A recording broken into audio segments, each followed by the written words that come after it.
Hello, everybody. This is Chuck, and I'm going to talk to you about something very important. As we approach the end of the month, what is our mindset? There's some obvious things that we have to do, but this has really always been one of my favorite times of the month, is really looking at our achievements, our successes, our failures, our shortcomings, things we could do. It's an exciting time. Most people talk about closeout, but there's a part of your business that's always in a sales mode. There's a part of your business that's always in a cleanup mode.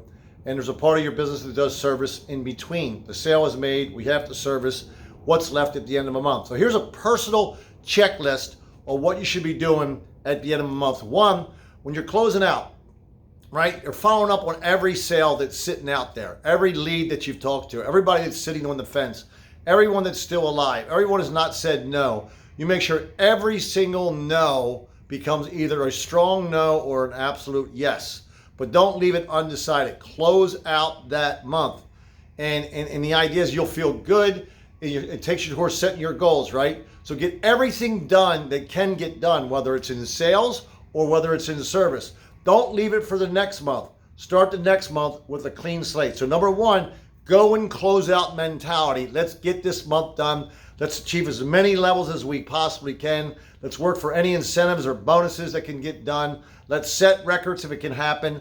All those things, close out your month. Just get it done. Number two, right?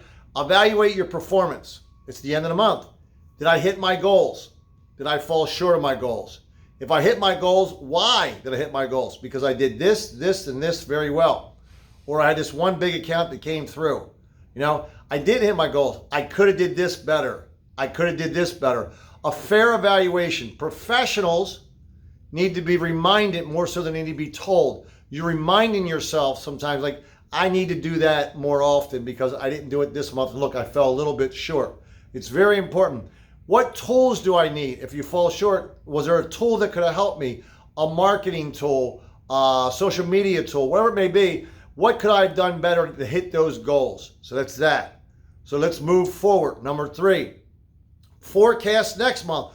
What are the goals for next month for the company? What are my personal goals? Let's take a look. Let's break that down into 4-week sections. So what do I got to do each week? And then break that down to a daily section. What do I got to do daily to hit that weekly goal and weekly to hit that monthly goal? So lay it all out on the line.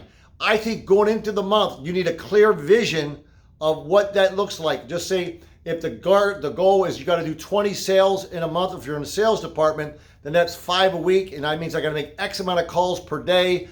I got to follow up X amount of times per day. If you're in a service department, the idea is that you got to pay attention to what sales have come on the book. Now, what things have to be ordered, what people have to be out at the job site, who we got to follow up with, what products are we having trouble with delays and shipping and things like that. So you're really on top of your game before the month starts. You're forecasting your needs to make things happen for your company. Make sense?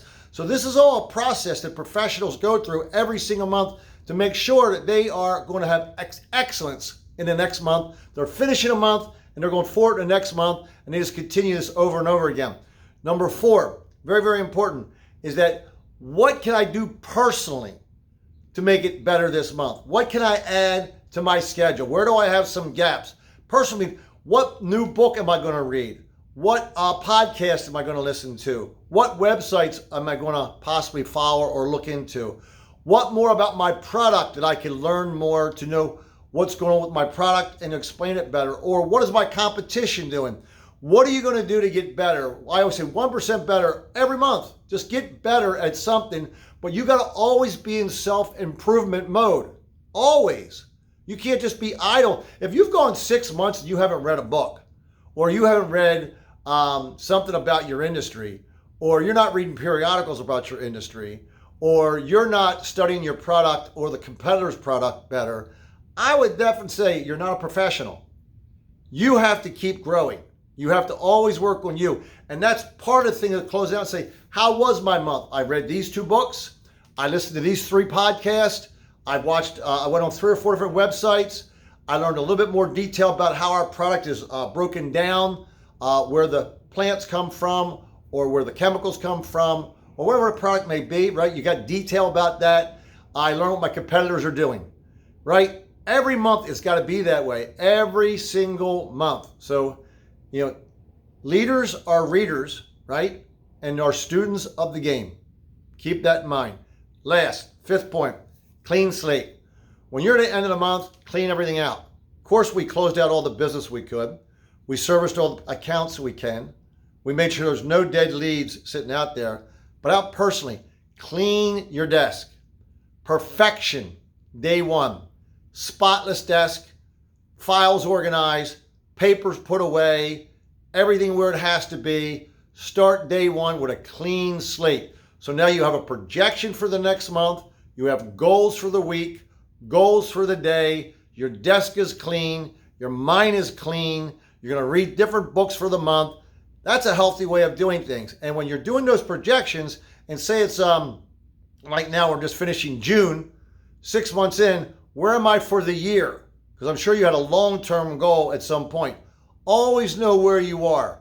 And some of these things that sound so simple and easy, I have watched people in different companies that I have ran or owned and who do this with perfection, and they're always the top performers. Always. Matter of fact, I learned these things from them. You can always learn from somebody, right? You want to be a top achiever, right? You want to be a 1%er, right? Well, do what the 1%ers do. Till the next time, says Chuck, you have a wonderful, wonderful day. Bye-bye.